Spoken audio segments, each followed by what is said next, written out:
Hello everyone, welcome back to my channel doctor Jyoti physics lecture. कल जो है आपका HPSC का पॉलीटेक्निक लेक्चरर का फिज़िक्स का एग्ज़ाम हुआ है, उसी का सॉल्यूशन मैं अपलोड करने जा रही हूँ। सो ये एक टाइप से आंसर की भी है, आप अपना चेक कर सकते हैं। फर्स्ट क्वेश्चन क्या आया हुआ है, half life radioactive material की गिवन है, that is 4 days। After 20 days the fraction which remains undecayed will be 1/32, 1/20, 1/16 और 1/8। गिवन क्या है, हाफ लाइफ है, यानी 4 days के बाद वो मटेरियल अगर n नोट था उसका ओरिजिनल जो है मटेरियल, तो 4 days के बाद क्या हो जाएगा n0/2, यानी हाफ मटेरियल आपके पास रह जाएगा।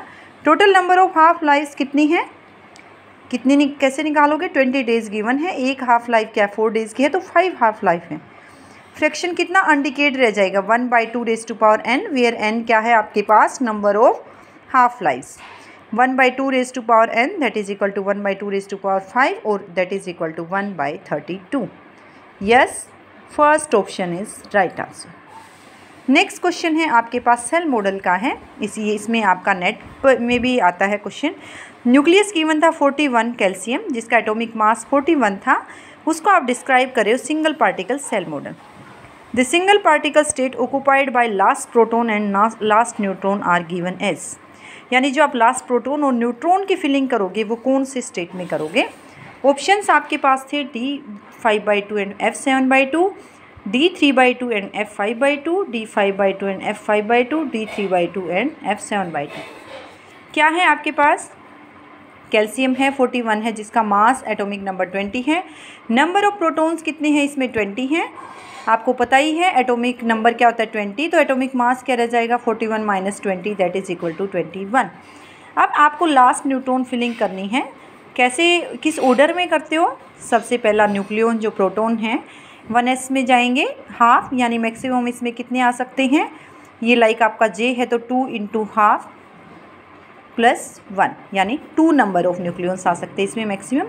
इसी तरह से इसमें 4 आ सकते हैं, 1p 3/2 4, 1p half 2, 1d 5/2 6, 2s half 2, 1d 3/2 4, यानी लास्ट प्रोटॉन किस में गया है D3/2 में। ओके, ये मैंने सेल मॉडल पे ऑलरेडी लेक्चर्स डाले हुए हैं 2 से 3, तो आप उसमें ऑर्डर अपना चेक कर सकते हो। लास्ट न्यूट्रॉन किस में जाएगा, एक ही तो न्यूट्रॉन इंक्रीज़ किया है ना, यहाँ 20 थे यहाँ 21 हो गई। 1s half 2, 1p 3/2 4, 1p half 2, 1d 5/2 6, 2s half 2, 1d 3/2 4। यहाँ तक 20 न्यूक्लियन आ चुके हैं, यानी एक न्यूट्रॉन बाकी है। नेक्स्ट कहाँ आ जाता है 1f7/2, यानी लास्ट न्यूट्रॉन कहाँ जा रहा है f7/2 में जा रहा है। सो आंसर हो गई f7/2 and D3/2। Okay, this one is right answer, D3/2 and f7/2। Next question देखते हैं। ये क्वेश्चन अगर आपने चेक किए होंगे, मैं अपने सोल्ड क्वेश्चन पेपर डालती रहती हूँ, जैसे आपने जामिया मिलिया इस्लामिया का देखा होगा, उसमें भी ये क्वेश्चन आया हुआ, कई बार ये क्वेश्चन रिपीट हुआ है। सेमी इंपेरिकल मास फॉर्मूले में सरफेस एनर्जी टर्म किसके प्रोपोर्शनल होती है। How does it depend upon mass number, where capital A is mass number, proportional to A⁻²/3, proportional to A⁻²/3, proportional to A⁻1/3 और it is proportional to A⁻1/3। Surface area क्या होता है आपके पास, ये nucleus है, ये होता है स्पीयर की फॉर्म में आप कंसीडर करते हो तो सरफेस एरिया होता है 4πr²। आर क्या होता है R0 A⁻1/3, इसको आप यहाँ सब्सटीट्यूट कीजिए 4πr02 A⁻2/3। सरफेस एनर्जी किसी से मिल रही है आपके पास, तो A⁻2/3 के प्रोपोर्शनल है। आंसर आपके पास हो गया this one. Which of the phenomena can be explained by quantum mechanic tunneling through the barrier. अगर आपको अपना अल्फा डी के याद होगा तो आपके पास क्या था, क्वांटम मैकेनिक्स ने क्या एक्सप्लेन किया, height of the potential barrier अगर आपकी 26 मेगा इलेक्ट्रॉन वोल्ट थी और आपके पास 4 मेगा इलेक्ट्रॉन वोल्ट के भी अल्फा पार्टिकल क्या मिले, यहाँ से क्रॉस कर गई, तो वो आपके पास किस फिनोमिना से एक्सप्लेन किया गया था, क्वांटम मैकेनिकल टनलिंग से। सो यहाँ पे जो है कौन सी फिनोमिना को एक्सप्लेन किया जाता है, ओनली अल्फा डी के। बीटा डी के में ऐसी कोई टनलिंग नहीं होती। उसके बाद है field emission of electron from metal surface, this one is your photo electric effect. तो आंसर आपके पास जस्ट कौन सा हो गया, वन ओनली, यानी अल्फा डी के फिनोमिना को ही जस्ट आपका क्वांटम मैकेनिकल टनलिंग से एक्सप्लेन किया गया। नेक्स्ट क्वेश्चन है न्यूक्लियर फोर्स। बेटा न्यूक्लियर फोर्स आप याद कर लें कि न्यूक्लियर फोर्स का क्वेश्चन हमेशा पूछा जाता है। इसकी प्रॉपर्टीज़ पे क्वेश्चन आता है। न्यूक्लियर फोर्स क्या होती है? स्पिन पे डिपेंड करती हैं, चार्ज पे डिपेंड नहीं करती है, सैचुरेटेड होती हैं, या सारी प्रॉपर्टीज होती हैं? यस, न्यूक्लियर फोर्स जो है स्पिन पे डिपेंड करती हैं, चार्ज पे वो डिपेंड नहीं करती हैं, सैचुरेटेड भी होती हैं। यानी न्यूक्लियर सैचुरेटेड क्या है? न्यूक्लियर जो इंटरेक्ट करेगा वो केवल नेबरिंग न्यूक्लियन से इंटरेक्ट करेगा, that is our saturation effect. Next question है पार्टिकल फिजिक्स का डेल्टा प्लस प्लस। इसका स्ट्रक्चर पूछा गया है, क्वार्क स्ट्रक्चर क्या है? डेल्टा प्लस प्लस पे 2 पॉजिटिव चार्ज हैं। आपको पता है यू जो होता है अप क्वार्क होता है, अगर हम 3 अप क्वार्क को कंबाइन करके देखें 2/3 + 2/3 + 2/3 क्या चार्ज आएगा? +2 आ गया। तो यहाँ से आप कंफर्म भी करें इसका स्ट्रक्चर क्या है? यू। ऐसे डी पे क्या चार्ज होता है? -1/3। एस पे भी -1/3, ये स्ट्रेंज नंबर होता है, ये डाउन क्वार्क होता है। तो इस तरह से काफ़ी सिंपल क्वेश्चन था। आई होप आप सबने अच्छे से अटेम्प्ट किया होगा, ये इजीली हो गया होगा। नेक्स्ट क्वेश्चन है इन्वर्स लाप्लास ट्रांसफॉर्म। ये भी सिंपल क्वेश्चन पूछा था, आपको इन्वर्स लाप्लास ट्रांसफॉर्म निकालना था। s + 1/s² - 4। फर्स्ट ऑप्शन है cos of 2x + ½ of sin 2x। Next option है cos of x + ½ sin of x। Next है आपके पास cos of hyperbolic x + ½ of sin hyperbolic x। और लास्ट वन क्या है? cos hyperbolic 2x + ½ of sin hyperbolic 2x। देखिए s + 1/s² - 4, इसको break कीजिए, s/s² - 4 + 1/s² - 4, और you can write it in form of s/s² - 2² + 1/s² - 2²। अब आपको इसका लाप्लास इन्वर्स निकालना था, किसका? s/s² - 2²। क्या होता है? आपको पता है s Laplace inverse of s/s² - a² का क्या हो जाता है? cos hyperbolic ax। यानी यहाँ पे 2 है, a की जगह cos हाइपरबोलिक 2x, प्लस अगर यहाँ पे a और s² - a² होता तो वो sin hyperbolic ax।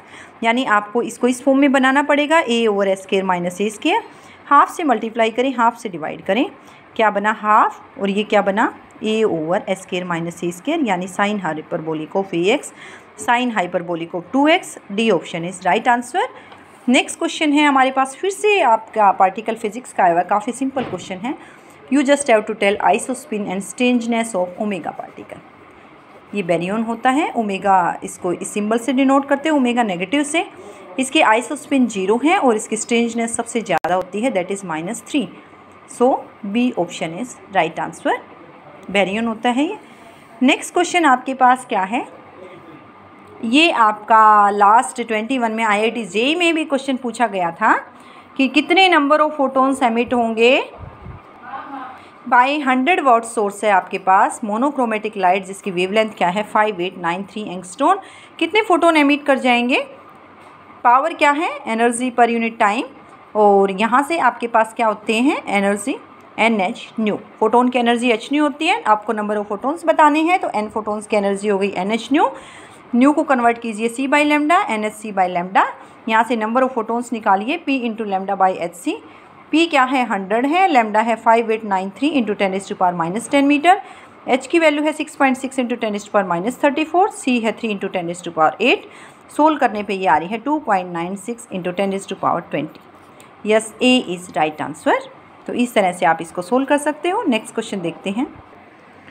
Next question है, assume that the uncertainty in the location of the particle is equal to its de Broglie wavelength.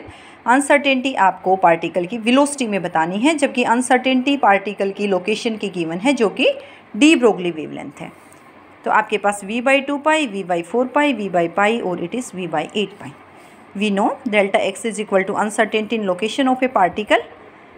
जब आप किसी पार्टिकल की पोजीशन की अनसर्टेनिटी निकाल रहे हो, यानी क्या है ये अनसर्टेनिटी प्रिंसिपल, आप एक साथ दोनों को साइमल्टेनियसली एक्यूरेसी से मेजर नहीं कर सकते। अगर पोजीशन में अनसर्टेनिटी आ गई, एरर आ गई, तो मोमेंटम करेक्ट हो जाएगा। इस तरह से दोनों को साइमल्टेनियसली एक्यूरेट मेजर नहीं कर सकते।